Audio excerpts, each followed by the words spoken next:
नमस्कार, शारदा हिराव रेसिपीमध्ये आपलं स्वागत आहे. खूप स्वागत आहे. मी शारदा हिराव. आज आपण बनवणार आहोत पोहे. तर पोहे तर सगळ्यांनाच बनवता येतात, तसं काही नाही. पोहे कोणी बनवते, पण छान असे खिले खिले आणि मोकळे मस्त जसे बाहेर भेटतात ना ठेल्यावर, तसे आपण पोहे बनवणार आहोत. त्याच्यासाठी मी साहित्य घेतलेलं आहे. हे बघा, पोहे, थोडं फ्लावर घेतलं, मटार, शेंगदाणे, हिरवी मिरची, कांदा, कोथिंबीर आणि बटाटा. बटाटा जाडा आणि कांदे असे लांबचे. तर आपण सगळ्यात आधी काय करूया, पोह्याला छान धुवून घेऊ. आणि पोहे कधी पण माहिती आहे का, चाळणीमध्ये धुवायचे. चाळणीमध्ये कसे छान असे मोकळे मोकळे धुतले जातात ते, म्हणजे आपले पोहे असे गचगच होणार नाही, छान असे खिले खिले मोकळे होईल. तर आपण सगळ्यात आधी हे पोह्याला धुवून घेऊ.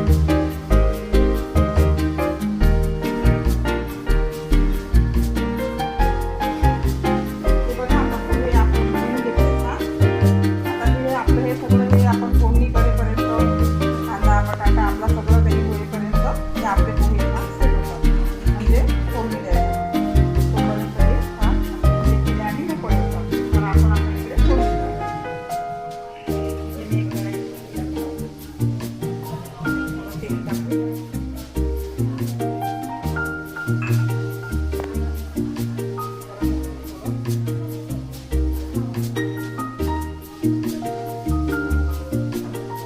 थोडं टाकून दिलं. 10-12 दाणे पोळी जास्त नाही टाकायची. पोळीने काय होतं, गडबड लागते.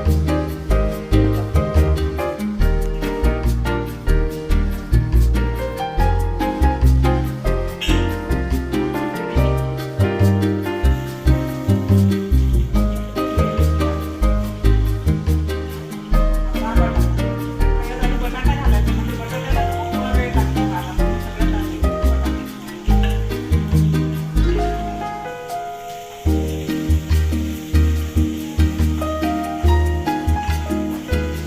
बटाटा छान तेलामध्ये शिजायचा.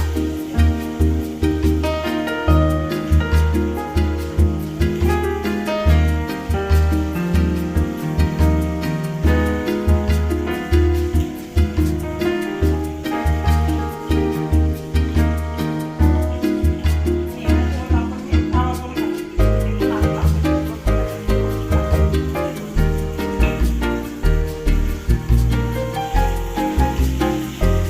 ते पण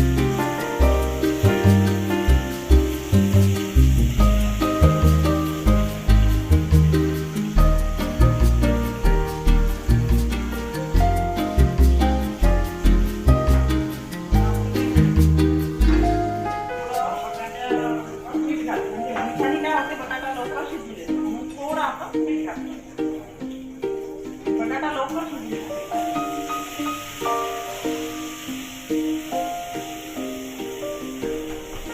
आणि छान अशी त्याला चव पण येते. पोहे खाताना छान चव पण लागते. आणि थोडं मीठ घातलं, थोडं मीठ घातलं.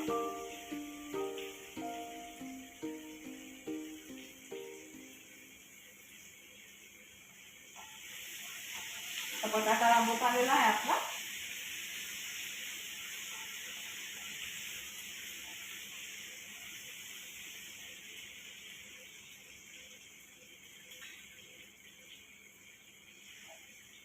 थोडं घेऊ आपण, थोडं वाढ करायला.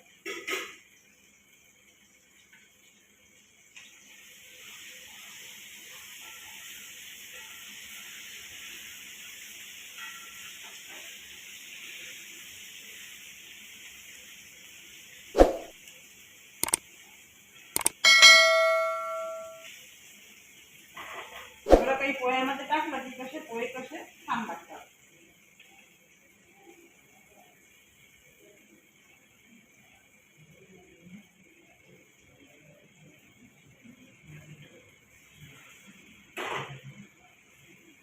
बटाटा आपला होत आलेला आहे. तर तोपर्यंत आपण टाकू याच्यात शेंगदाणे. थोडे शेंगदाणे टाकू 10-12, म्हणजे शेंगदाणे पण आपले होऊन जाईल त्याच्यासोबत.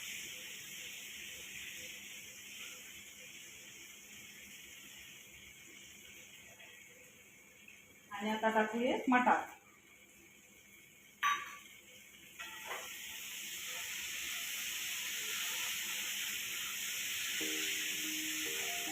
याला छान तेलामध्ये घेऊ आपण.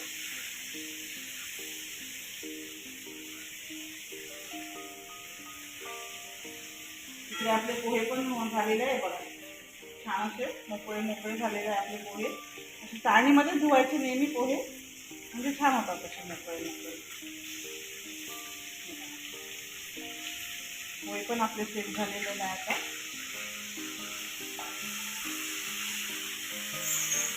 तेलामध्ये मटार पण छान शिजून राहिले बघा, तडतडून लागलेले छान. आता टाकू आपण कांदा. कांदा सगळ्यात शेवटी टाकायचा. कांदा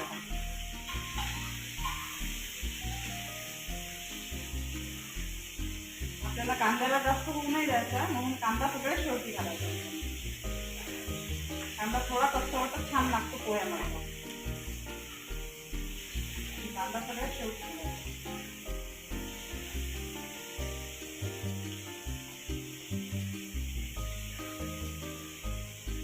त्याला छान होईल.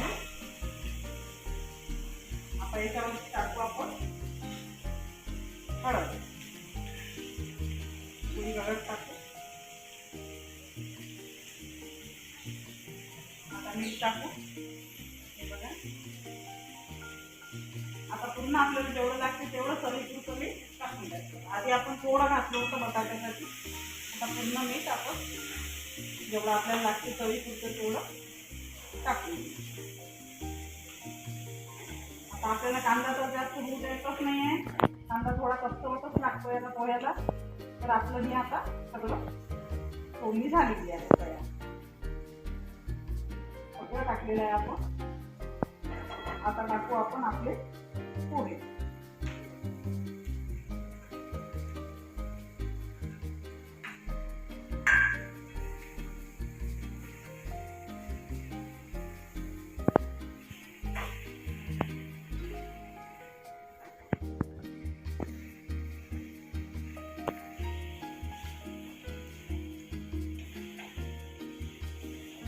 झाले ना ठेल्यावर बनतात तसे मोकळे मोकळे आणि किती किती पोहे बघा छान असते. कोणाकोणाचे कसं म्हणजे असे असत होतात, सही होतात, गजगज लागतात पोहे.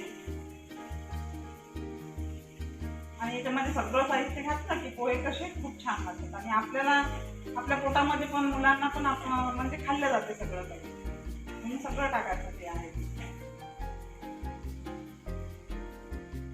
वरून टाकू आपण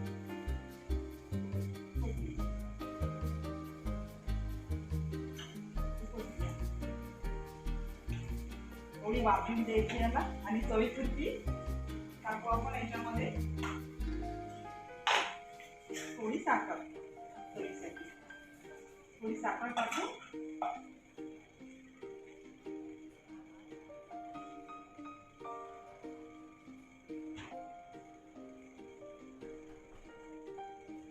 आणि मस्त असं लिंबू याच्यावरती अर्धा लिंबू आपण असं पिळून घेऊ. छान लिंबूचा रस छान कसे चवीला कसे छान लागतात लिंबू टाकले.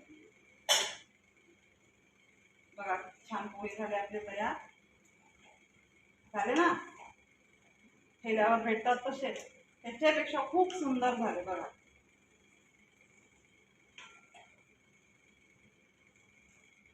मोकळे मोकळे किले किले आपले पोहे तयार बघा. आता आपण काय करू, सर्व करू.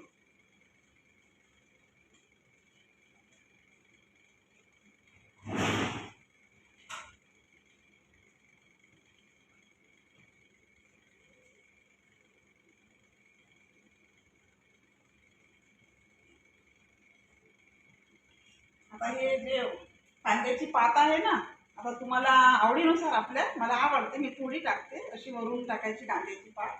खूप छान लागते चवीला पोह्यामध्ये. अशी वरूनच घालायची, फोडणीमध्ये नाही घालायची, अशी वरूनच घालायची. छान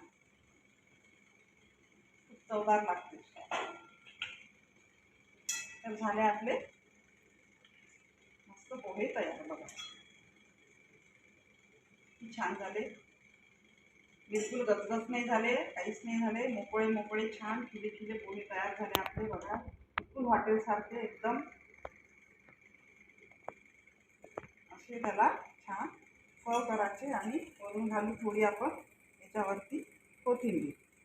बघा, खूप छान असे पोहे आपले तयार झाले. बघा किती छान झाले. बघा किती छान झाले आपले पोहे. आपण सर्व केले छान प्लेटमध्ये. हे बघा. आता तुम्हाला जर माझी रेसिपी आवडली तर लाईक शेअर करा, कमेंट करा आणि चॅनलला सबस्क्राईब करा. बघा किती सुंदर पोहे झाले. असे पोहे तुम्ही एकदा करून बघा आणि नवीन असाल तर व्हिडिओला लाईक शेअर करा आणि चॅनलला सबस्क्राईब करा. ठीक आहे. धन्यवाद.